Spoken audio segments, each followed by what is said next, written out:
Welcome to Mob Truth, where the real stories of the underworld come alive. Hit that subscribe button and join the family. Tonight we step back into Harlem's Cotton Club, a place where the music never stopped, but neither did the business in the shadows.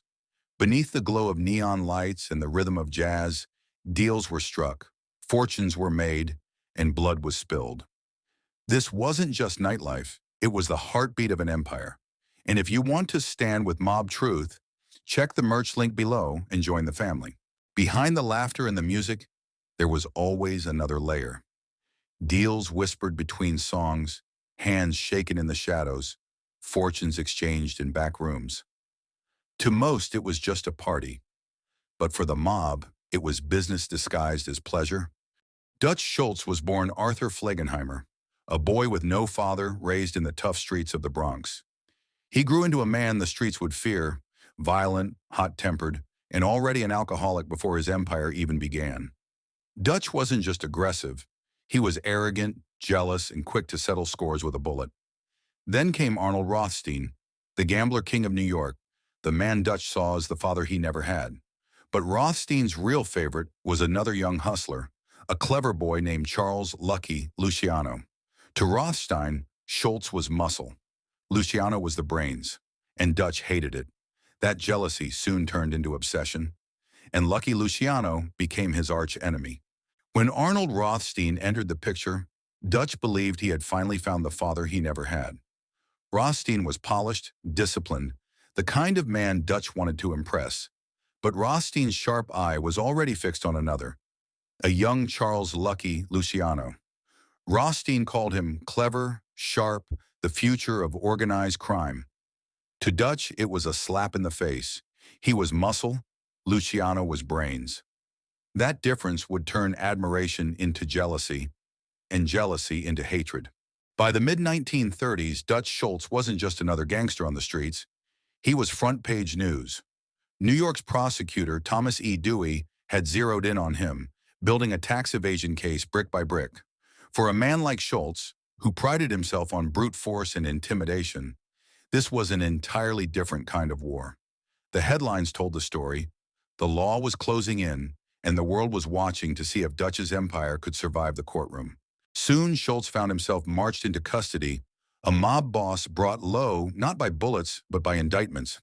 October 1935. The nation's eyes turned to a New York courtroom. For the first time, Dutch Schultz, the so-called beer baron of the Bronx, wasn't fighting rivals with bullets or bootleg trucks. He was fighting the law itself. At the prosecution's table sat a young and relentless attorney, Thomas Dewey. Sharp, polished, and incorruptible, Dewey represented everything Schultz despised. Dewey believed that if you could break Schultz, you could break the mob's grip on the city. The charges? Tax evasion, the same weapon that brought down Al Capone only a few years earlier. The government argued that Schultz, who had made millions through bootlegging, numbers rackets, and extortion, hadn't paid his share. Dewey stood tall before the jury, laying out ledgers, witnesses, and accountants ready to prove the case. But Schultz wasn't the kind of man to bow his head. He sat in court every day with a hard stare, muttering under his breath, his arrogance filling the room. He brought in Moses Polikoff, his slick defense attorney, who worked tirelessly to paint Schultz as a victim of overreach. To many jurors, Schultz wasn't just another gangster. He was a man fighting a government they didn't always trust. Day after day, Dewey hammered away, presenting the mountain of evidence, hidden accounts, falsified records, the millions that vanished on paper. The courtroom crackled with tension as Dewey's voice rose. No man, no matter how powerful, stands above the law. Reporters filled the gallery, scribbling every word, their flashes going off whenever Schultz scowled. The trial wasn't just about taxes. It was about whether the mob could be touched at all. And then came Schultz himself. Against the advice of many, he took the stand. He played the role of a streetwise fighter who had been kicked around by life, a man who, in his own words, only wanted a fair shot. The jury leaned in, listening as he shifted blame, painting Dewey as the ambitious young man trying to make a name by crucifying him.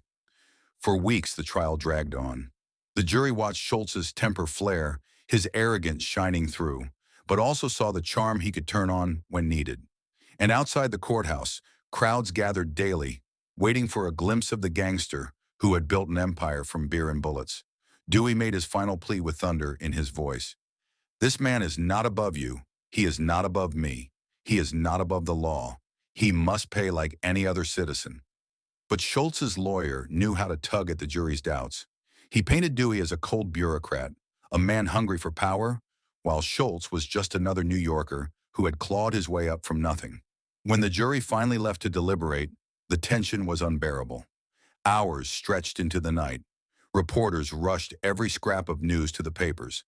And then, the verdict. Against all odds, Dutch Schultz walked free, acquitted. The jury, swayed by his performance, by his lawyer's arguments, and perhaps by their own mistrust of the government, had given the mobster a victory. For Schultz, it was a triumph. For Dewey, a bitter setback. And for the underworld, it was a signal. The mob could still outwit the law. The headlines told the story in bold letters. Gangland boss Schultz beats the case, walks free. Against the full weight of the government, against Thomas Dewey's relentless prosecution, Dutch Schultz had slipped the noose. To his followers, it was proof of his untouchable power.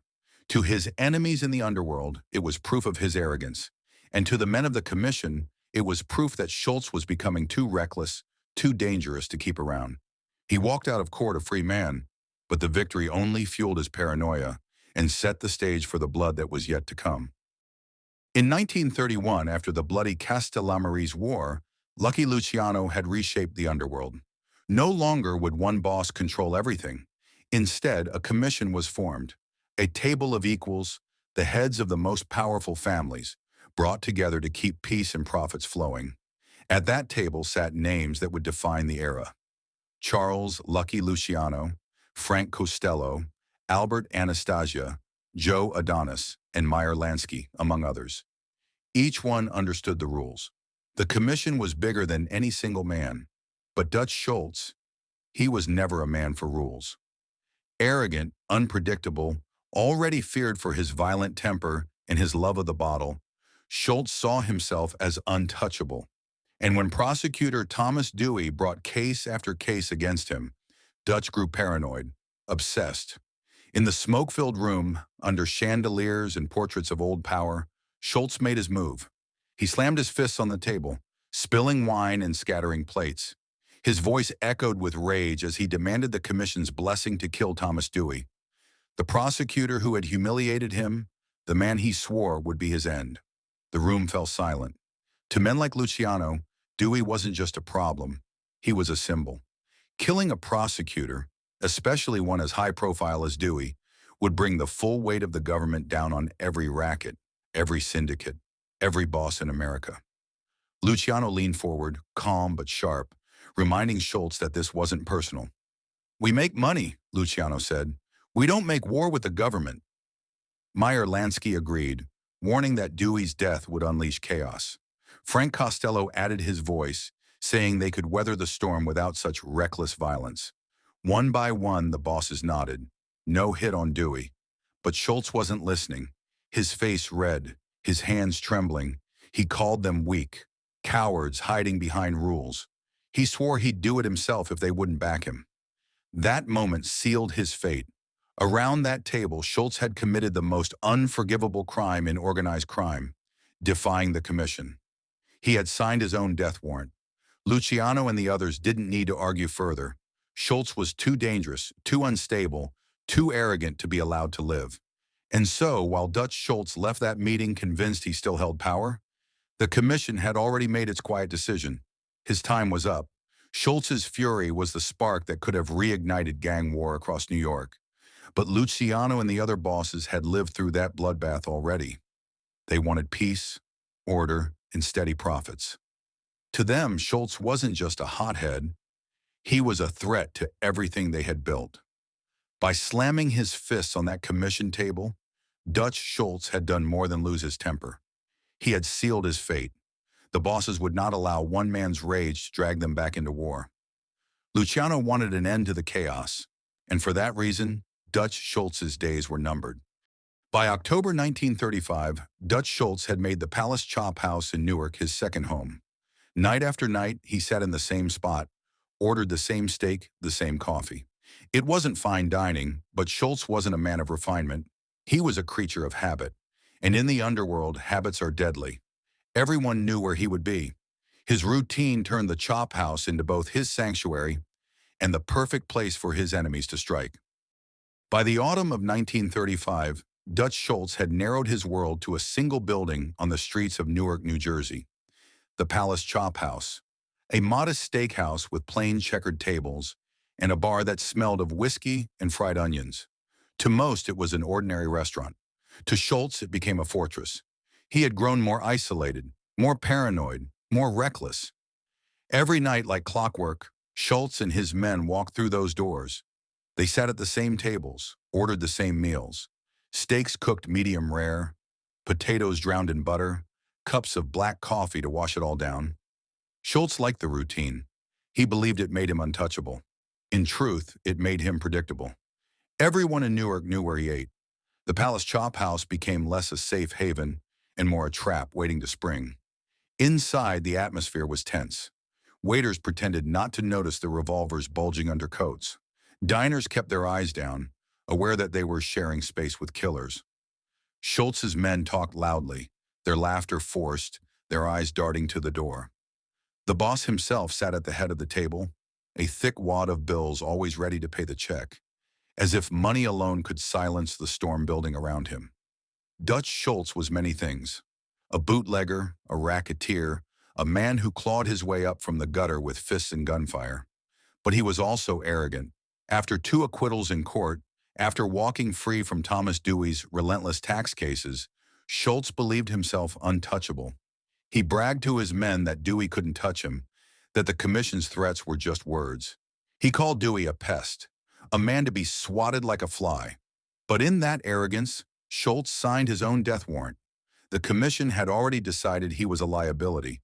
His ranting, his drinking, his threats to assassinate a public prosecutor. These were not the actions of a careful businessman. They were the tantrums of a desperate man. Luciano, Lansky, Costello, they all saw it. Schultz had become a problem bigger than the law. He had become a problem for the mob itself. And yet, night after night, Schultz returned to the Palace Chophouse, as if daring fate to meet him there. To the other diners, it was just another Tuesday, another evening meal. But to those who understood the underworld, every clink of a glass, every squeak of a chair carried the weight of tension. Schultz ate his steak, sipped his coffee, and barked at his men. But the walls were closing in. In the end, the Palace Chophouse was not a fortress. It was a cage Schultz had built himself, with his arrogance, with his paranoia, with his refusal to bend. And inside those walls, the commission's patience was about to run out. On the night of October 23, 1935, 2 men stepped through the doors of the Palace Chophouse. They weren't there for steak or whiskey or small talk. They were there to end Dutch Schultz. The hit squad came from Murder, Incarnation, Killers for Hire, sanctioned by the commission itself.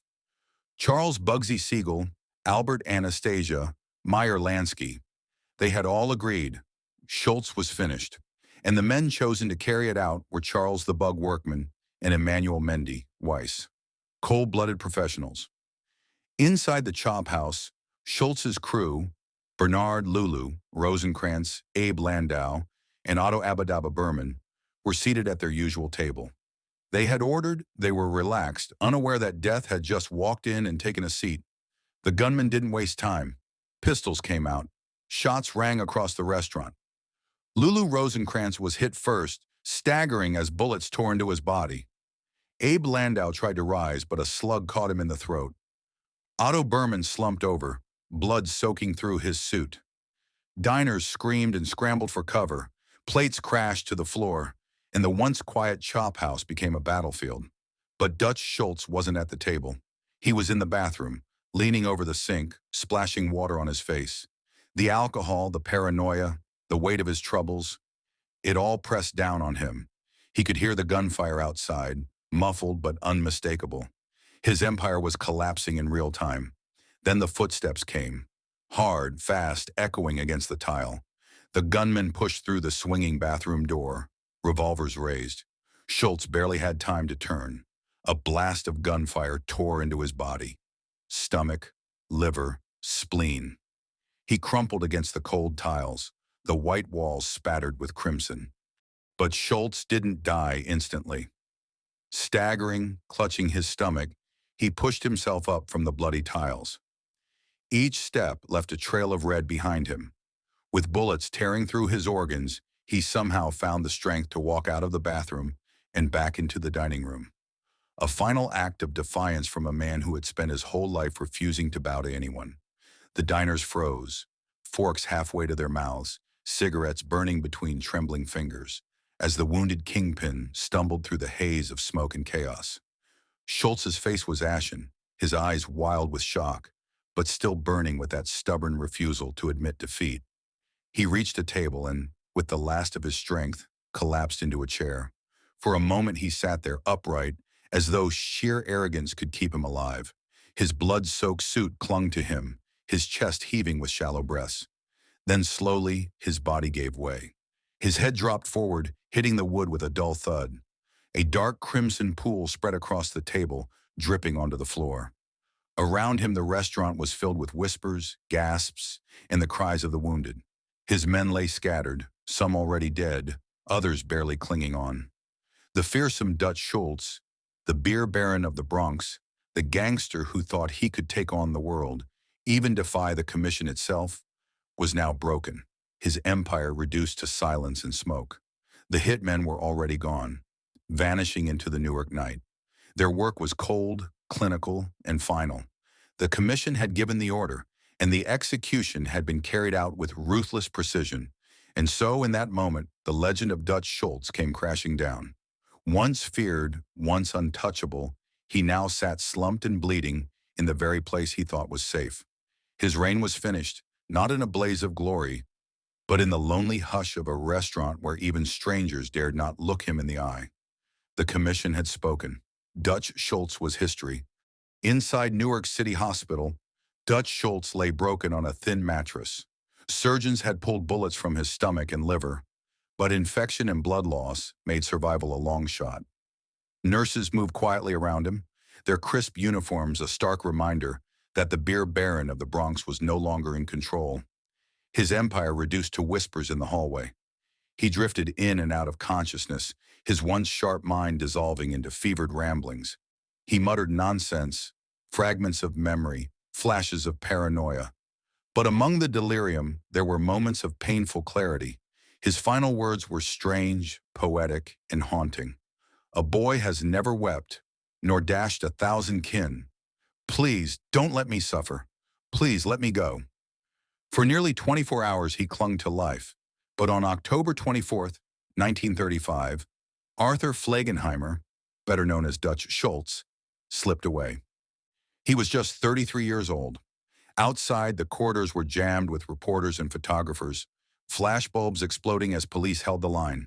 The nation wanted the story, the fall of a man who had once terrorized New York with his violence and arrogance. Newspapers called him the beer baron, the butcher of the Bronx. But here he was, just another gangster carried out in silence.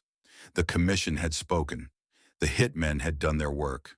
And Dutch Schultz, who thought he could defy the bosses, defy the law, even defy death itself, had been reduced to a headline. His reign was over. His empire already being divided. The underworld moved on without him. October 24th, 1935. The halls of Newark City Hospital were suffocating with smoke from reporters' cigarettes, the air buzzing with typewriter chatter and camera flashbulbs. Police officers stood guard, their faces stern, as newspapermen shouted questions that no one would answer. Outside the operating room, word had already leaked. Dutch Schultz was dying. The same man who once bullied politicians, bought juries, and terrorized rivals was now reduced to a headline waiting to be written. Thomas Dewey's name echoed in those halls. The prosecutor Schultz had sworn to kill. Luciano's name too, the mob boss who had quietly signed off on Schultz's death warrant. Everyone knew this wasn't just another gangster bleeding out. It was the commission itself flexing its power. And when the moment finally came, the scene was chaos. Phones rang off the hook, reporters ran to telegraph their papers, and photographers snapped the faces of nurses and policemen leaving the room. Dutch Schultz, the beer baron of the Bronx, was gone. The headlines told the story plain and cold. Schultz dead. The once feared beer baron of the Bronx gunned down at the Palace Chophouse, his empire shattered, his rivals triumphant. For the commission, it was justice served. For the city, it was just another bloody chapter in the mob wars of New York. This was the story of Arthur Flegenheimer, better known to the world as Dutch Schultz, a man they called the Mad Dog for his temper, his arrogance, and the chaos he brought to the streets. In the end, his empire collapsed not by chance, but by design. The commission judged him, the killers carried it out, and history wrote the rest. Subscribe, soldiers. Join the Mob Truth family, where the streets never forget.